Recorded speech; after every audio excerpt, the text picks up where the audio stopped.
Assalamualaikum warahmatullahi wabarakatuh.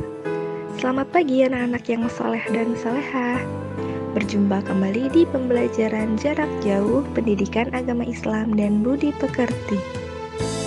Bagaimana kabar anak-anak semua? Semoga sehat selalu ya. Dan mudah-mudahan kita semua selalu dalam lindungan Allah Subhanahu wa Ta'ala. Amin, amin ya Rabbal Alamin.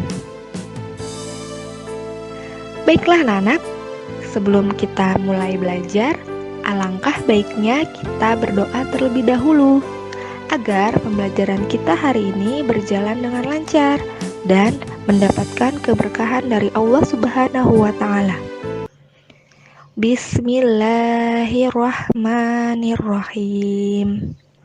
Raditu billahi rabba wa bil islami dina wa bi Muhammadin nabiyya wa rasulah. Rabbi zidni ilman warzuqni fahman. Amin. Pembelajaran 6, Kisah Teladan Nabi Yusuf alaihi salam. Pendidikan Agama Islam dan Budi Pekerti kelas 3. Keteladanan Nabi Yusuf alaihi salam. Nabi Yusuf alaihi salam adalah putra dari Nabi Yakub alaihi salam. Ibunya Nabi Yusuf alaihi salam bernama Rahil. Ibunda Nabi Yusuf wafat ketika Nabi Yusuf masih kecil. Nabi Yusuf dikaruniai Allah wajah yang tampan dan tubuh yang tegap. Semua orang, baik laki-laki maupun perempuan, memuji ketampanannya. Pada waktu kecil, Nabi Yusuf merupakan anak yang disayang dan dicintai oleh ayahnya. Nabi Yusuf sangat dekat dengan ayahnya, sehingga saudara-saudara Nabi Yusuf yang lain iri dan cemburu. Suatu hari, Nabi Yusuf bermimpi melihat 11 bintang, matahari, dan bulan. Semua bersujud kepadanya.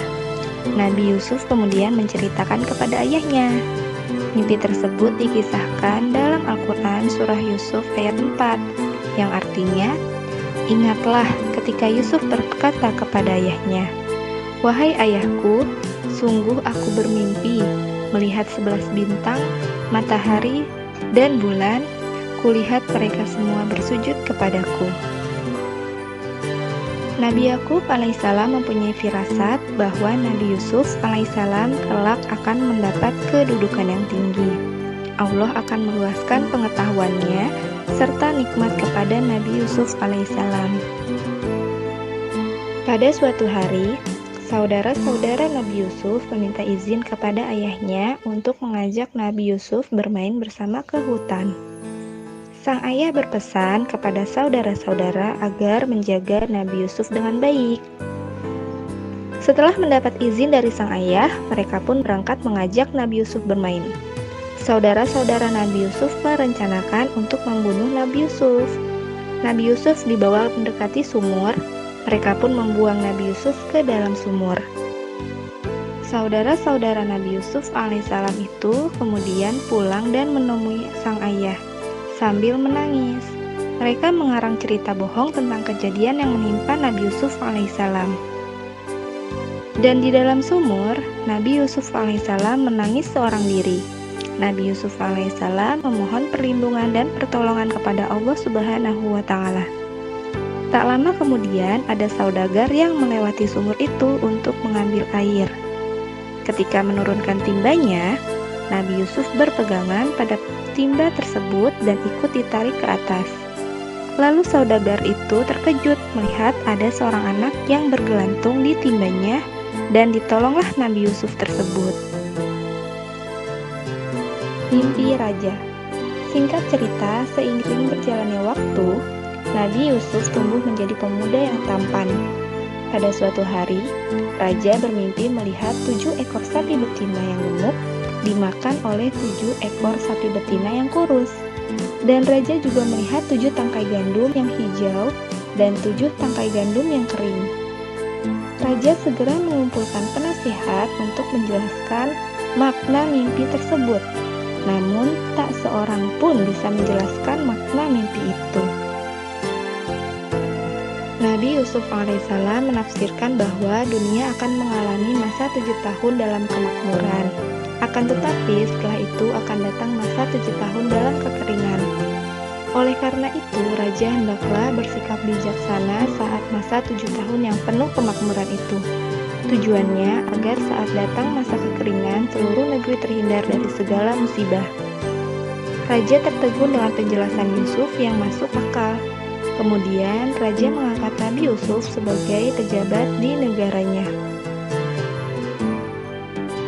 Ketika musim kering tiba, banyak rakyat Mesir yang merasakan dampak dari kekeringan itu. Di antara mereka, banyak yang datang ke istana raja untuk meminta bantuan. Di antara masyarakat Mesir itu ada saudara Nabi Yusuf yang datang untuk meminta bantuan. Ketika itulah Nabi Yusuf alaihissalam bertemu dengan saudara dan ayahnya.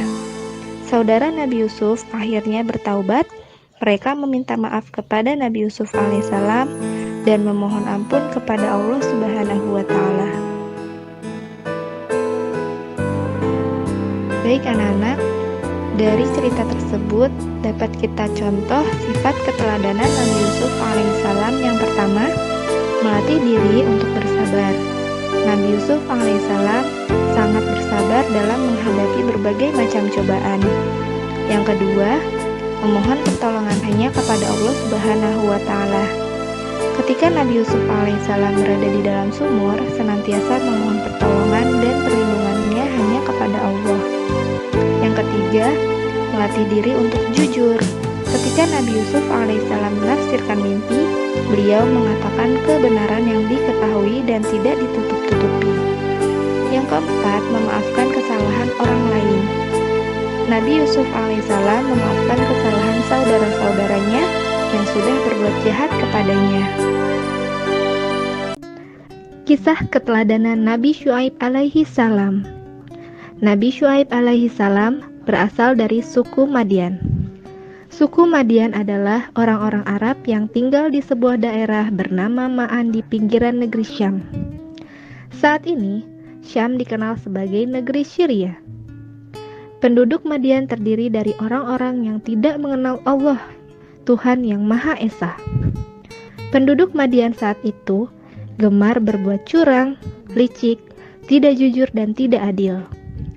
Salah satu contoh perilaku curang penduduk Madian adalah mengurangi timbangan dalam jual beli. Penduduk Madian sudah lama melupakan ajaran Nabi dan Rasul. Mereka tidak percaya adanya Allah.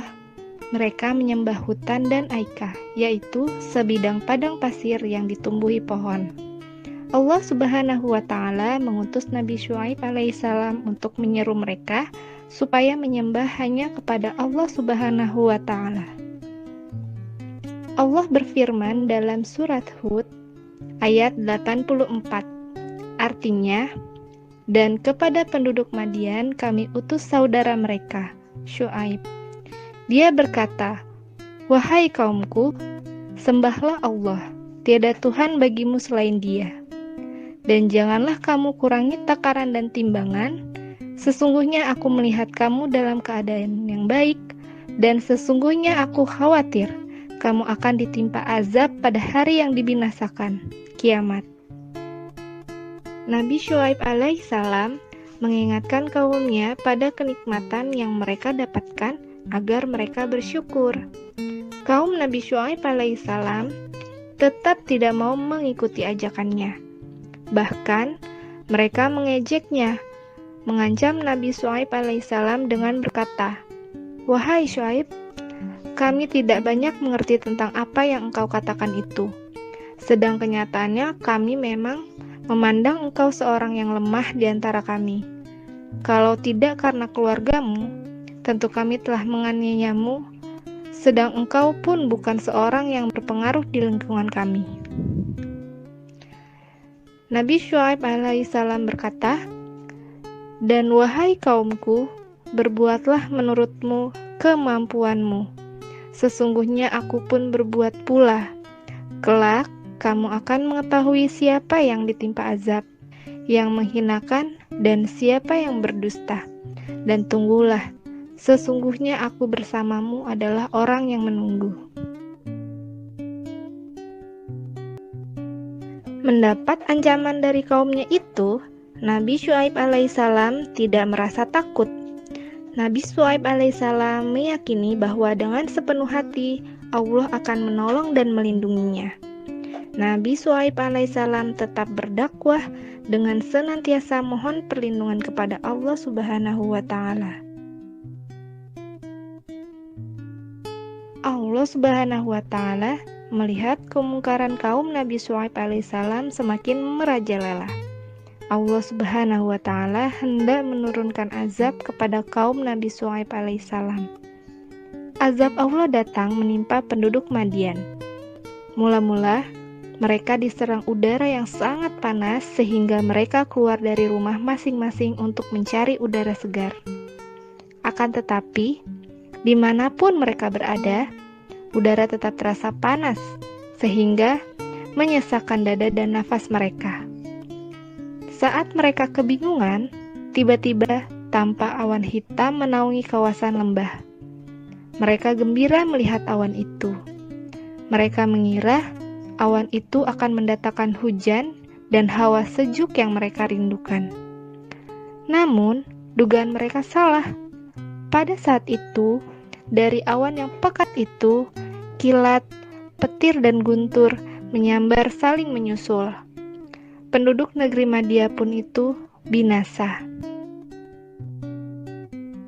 Baik anak-anak, sikap yang dapat kita ambil dan kita teladani dari Nabi Syuaib alaihissalam yaitu yang pertama, melaksanakan perintah Allah Subhanahu wa Ta'ala. Nabi Syuaib telah melaksanakan amanah dari Allah yaitu berdakwah. Yang kedua, mengingatkan teman agar berbuat baik. Nabi Syuaib alaihissalam selalu mengingatkan kaumnya agar tidak berbuat curang dalam berjual beli. Yang ketiga, bersemangat dan tidak putus asa. Dalam berdakwah, Nabi Syuaib alaihissalam selalu bersemangat dan tidak putus asa walaupun kaumnya menentang.